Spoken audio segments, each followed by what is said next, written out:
High বন্ধুরা, welcome back to my channel life and living. তোমরা কেমন আছো? আশা করছি ভালো হয়ে গেছো। আমিও ভালো আছি, একটু খারাপ ছিলাম কিন্তু এখন ভালো হয়ে গেছি। আর যা গরম পড়েছে তাতে তো সবার অবস্থা এখন খারাপ। যাই হোক, আমরা দার্জিলিংয়ে যখন ঘুরতে গিয়েছিলাম, এটা হচ্ছে মহাকালের মন্দির। আমরা মহাকালের মন্দির উঠে এসেছি। অনেকটা টাফ ছিল, অনেক উঁচুতে ছিল, আর মানে লং খাড়াই রাস্তা। তো আস্তে আস্তে আস্তে সবাই মিলে উঠেছে, হাঁপিয়ে উঠে এসে ঠাকুর দর্শন করলাম। করে এই যে আমি এখানে ভিডিও বানিয়ে দিচ্ছিলাম। আর এখানে প্রচুর প্রচুর শিব ঠাকুর ছিল। আমার মা একটা করে নাম বলছিল, আমি শুনছিলাম। আর এখানে মানে জলেশ্বর, ফুলেশ্বর, তারপরে কাশী বিশ্বনাথ, কেদারনাথ, ঘণ্টেশ্বর, এরকম মানে অনেক শিব ঠাকুর ছিল। আর যা আমার নামগুলো মনে নেই, এটা হচ্ছে কেদারনাথ।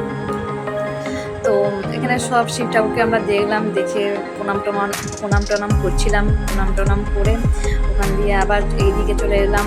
এদিকে দেখছিলাম কি ঠাকুরের মন্দির আছে নাকি, দেখলাম এদিকে কিছু নেই।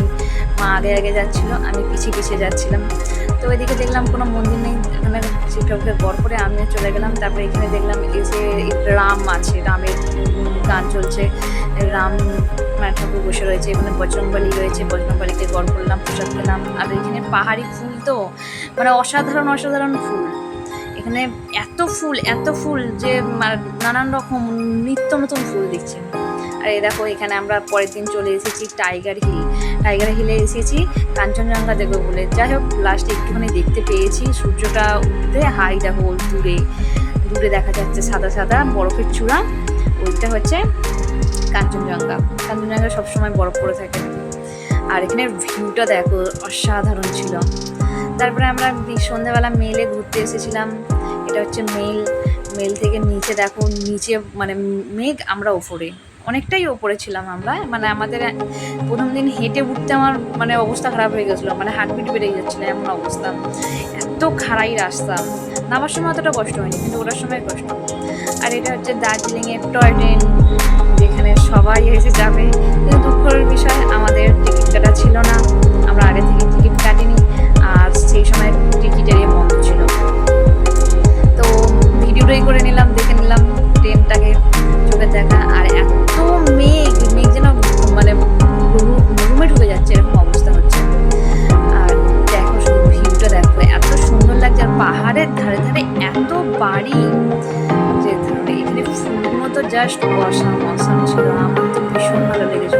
এটা হচ্ছে মেলের নিচে একটা রবীন্দ্র একটা কিছু আছে, যে মা প্রথমে ঢুকে দেখলাম মা সরস্বতীকে। আর এখানে দেখো গান্ধীজি দাঁড়িয়ে রয়েছে। এটা হচ্ছে রিয়েল, এটা কিন্তু আর্টিফিশিয়াল নয়, রিয়েল দাঁড়িয়ে রয়েছে।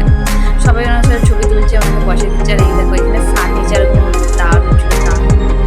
আর এখানে বাগানটাও খুব সুন্দর ছিল, কি সুন্দর আলো দিয়ে সাজিয়েছিল, খুব সুন্দর লাগছিল। তারপরে আমরা আবার মেলে চলে এলাম। মেলে এসে কিছুটা সময় কাটালাম, ফটো তুললাম।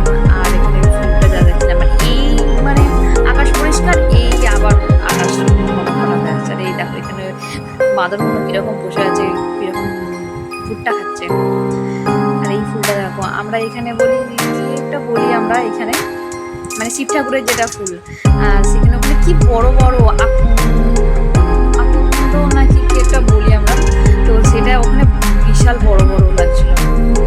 আর এখানে পাহাড়টা দেখো, নিচে মেঘ আর উপরে পাহাড়গুলো এত সুন্দর লাগছে। বৃষ্টির পর বৃষ্টি হয়ে গেছিলো এখানে কিছুক্ষণ, বৃষ্টির পর দেখো সূর্যটা আবার উঠে পড়েছে। মানে অসাধারণ জায়গা, নিজে না গিয়ে চোখে না দেখলে না মানে করা যাবে না।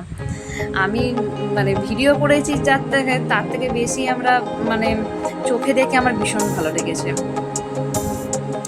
দারুণ জায়গা। আমিও সাজেস্ট করছি তোমরাও যাও, ঘুরে আসো। এইটা হচ্ছে আমার সেই মহাকাল মন্দিরে ওঠার সময় এই যে রাস্তাটা, মানে এতটা খাড়াই রাস্তা, দেখো আমরা কেমন উপর দিকে উঠেছে, খাড়াই রাস্তা, ভীষণ খাড়াই রাস্তা।